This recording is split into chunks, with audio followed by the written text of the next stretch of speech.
Bonjour et bienvenue sur notre plateforme Djibouti Culture. Aujourd'hui, nous avons le plaisir d'accueillir Dr Pakispa Ali Ouedraogo. Oui, merci. Bienvenue à Djibouti et bienvenue dans cette librairie Victor Hugo qui nous a gentiment accueillis pour présenter votre livre qui s'intitule Une lune rouge, l'histoire d'Ismaël, les réfugiés. Merci beaucoup, Badria. Merci aux téléspectateurs et aux usagers de la plateforme Djibouti Culture.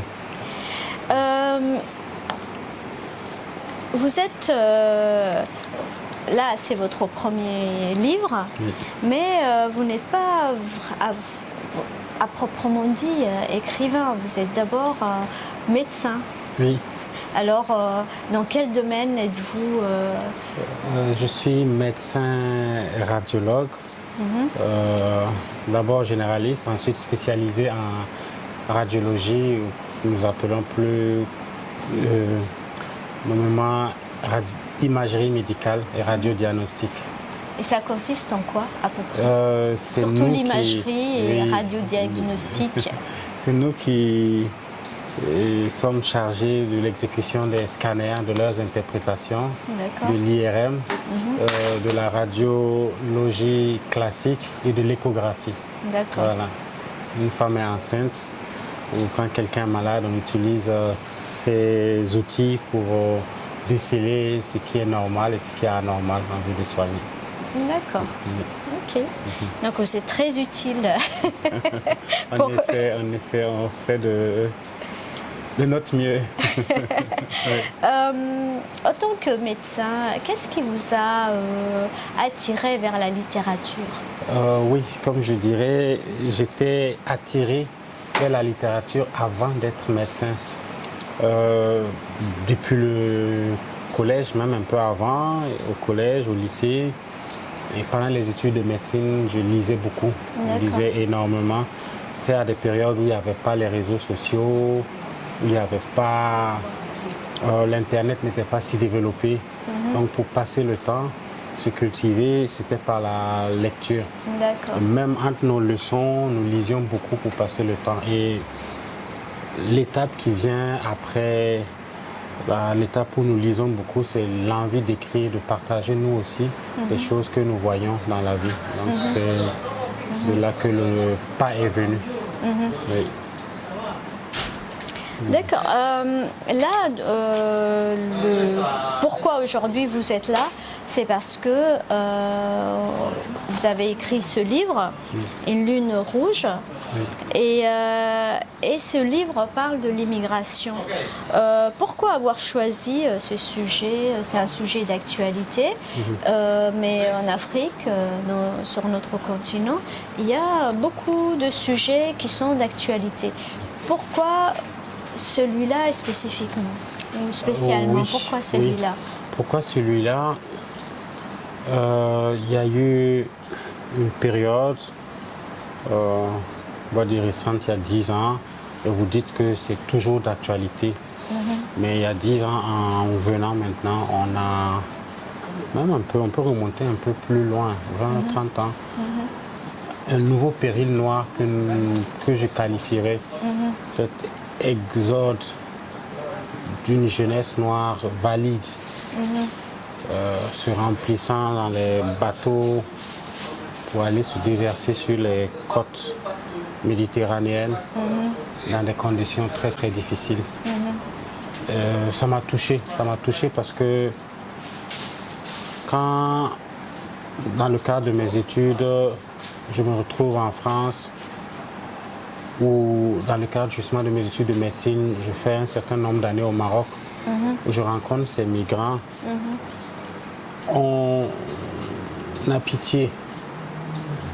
Je ne suis pas en train de dire que je suis contre l'immigration. En tant qu'Africain, voir ça tous les jours, ça fait mal. Ça fait mal. Ça fait mal de voir nos enfants qui fuient le continent et en pensant trouver le bonheur ailleurs. C'est ça. Et qui meurent soit sur les routes, soit dans les océans, dans les mers. Exactement. Et le déclic est venu quand il y a eu la crise syrienne, où beaucoup de personnes ont été jetées dans les routes de l'exode pour aller au Liban, pour aller surtout en Turquie et tenter d'aller de là-bas vers l'Allemagne. On voyait des familles entières marcher des jours et des jours. Ça, avec ce que l'actualité, une fois l'été, montre ces bateaux de migrants qui chaviraient avec 300 morts, 200 morts, 100 morts, ça touche. Comme je disais, ça fait mal. Nous qui avons eu à voyager, aller en Europe, et qui nous sommes rendus compte que ce n'est pas le paradis que les gens y fantasment depuis nos pays. Et surtout, nous qui sommes revenus aussi au pays, on essaie de se battre, de travailler, on voit des belles histoires de gens partis de rien. On se rend compte aussi que là-bas, ce n'est pas le paradis, ici, ce n'est pas l'enfer. Quelle est la cause de cette migration? Parce que votre principal personnage, avec Ismaël, avec son ami, lui aussi fait partie de ces gens qui quittent femmes, enfants, parents, et qui se jettent dans cette aventure périlleuse. Quelle est la cause de cette aventure? Quelle est la cause de cette hémorragie, on peut dire, parce que c'est une hémorragie? Médecin, comme vous dites, pas tellement expert dans les questions de migration. Donc je vais tenter de donner une réponse, on va dire, du littéraire, du romancier, parce que c'est un roman en fait, basé sur beaucoup d'imagination, mais de ma petite analyse, bien sûr, qui est peut-être incomplète. De mon analyse, je dirais qu'une de ces causes, c'est vraiment des fantasmes et beaucoup d'illusions que les jeunes se font. Pourquoi je dis ça? Le héros du roman, lui, part pour des questions d'insécurité. Bon. Est-ce que c'est un prétexte, ces questions d'insécurité? C'est un prétexte. C'est sûr que même sans ça, il allait partir. Il y a beaucoup d'autres qui sont en sécurité absolue, à côté de, comment on va dire, de l'or, du paradis, dans des conditions luxuriantes, mais ils sont assis, les yeux rivés, projetés vers l'Occident. J'ai croisé un jeune comme ça, dans des conditions paradisiaques à Assini, une station pour milliardaires en Côte d'Ivoire. Et lui, il avait la chance d'y vivre, mais il était assis au niveau de l'embarcadère, les yeux au loin. Je me suis approché, j'ai discuté avec lui.